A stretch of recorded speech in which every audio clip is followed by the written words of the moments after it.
Hello everyone. আজকের ডেটটা ছিল 15th ডিসেম্বর। আর আজকে আমার দুটো পার্টি মেকআপ ওয়ার্ক ছিল। আমার ফার্স্ট লোকেশন ছিল মধ্যমগ্রাম আর সেকেন্ড লোকেশন ছিল বারাসাত। তো আমি বেরিয়ে পড়েছি আমার ফার্স্ট লোকেশনে যাওয়ার জন্যে। তো চলে এসেছি আমি আমার ফার্স্ট ক্লায়েন্টের লোকেশনে, মধ্যমগ্রাম। তো এটা আমার বাড়ি থেকে বেশি দূর ছিল না, কারণ আমারও লোকেশন মধ্যমগ্রামেই, আমিও মধ্যমগ্রামেই থাকি। তো পেছনে আমার মাকে দেখতে পাওয়া যাচ্ছে, আমার পার্সোনাল অ্যাসিস্ট্যান্ট। চলে এসেছি আমি আমার ক্লায়েন্টের বাড়ি, কিন্তু আমার ক্লায়েন্ট এখনও এসে বসেনি।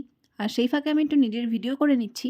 তো ফাইনালি আমার ক্লায়েন্ট চলে এসেছে, আর এটা হলো আমার ক্লায়েন্টের বিফোর লুক, আর এটা হলো আফটার লুক।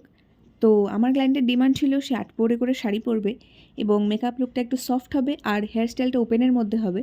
তো তোমরাই বলো কেমন লাগছে আর লুকটা কেমন হয়েছে আমায় জানিও। তো আমি বেরিয়ে পড়েছি আমার নেক্সট লোকেশন বারাসাতে যাওয়ার জন্য। আর আমার বারাসাতে যে ক্লায়েন্ট ছিল সে হলো আমার মাস্তুতো দিদি। তো ওকে সাজানোর ফাঁকে আমার মাসির বাড়িটাও ঘোরা হয়ে যাবে। আমি চলে এসেছি বারাসাতে, আর এখান থেকে কিছুটা হাঁটলেই আমার মাসি বাড়ি। তো মাসি বাড়িতে গিয়েই আমি কাজ শুরু করে দিয়েছিলাম, কারণ আমার দিদির বান্ধবীর বিয়ে ছিল, তো ওকে একটু আগে পৌঁছতে হতো। তো এটা হলো আমার দিদির বিফোর লুক, আর এটা হলো আফটার লুক। তো তোমরা জানিও লুকটা কেমন হয়েছে আর ওকে কেমন লাগছে। তো আমার দিদির ডিমান্ড ছিল একদমই নর্মাল ফেস মেকআপ হবে, আর হেয়ারস্টাইলটা ওর ইচ্ছা মতো করেছে।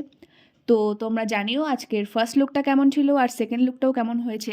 আর 2025 ও 26-এর বুকিং শুরু হয়ে গেছে।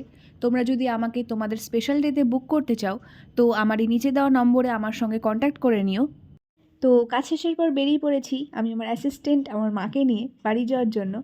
তো আজকের জন্য এইটুকুই, টাটা।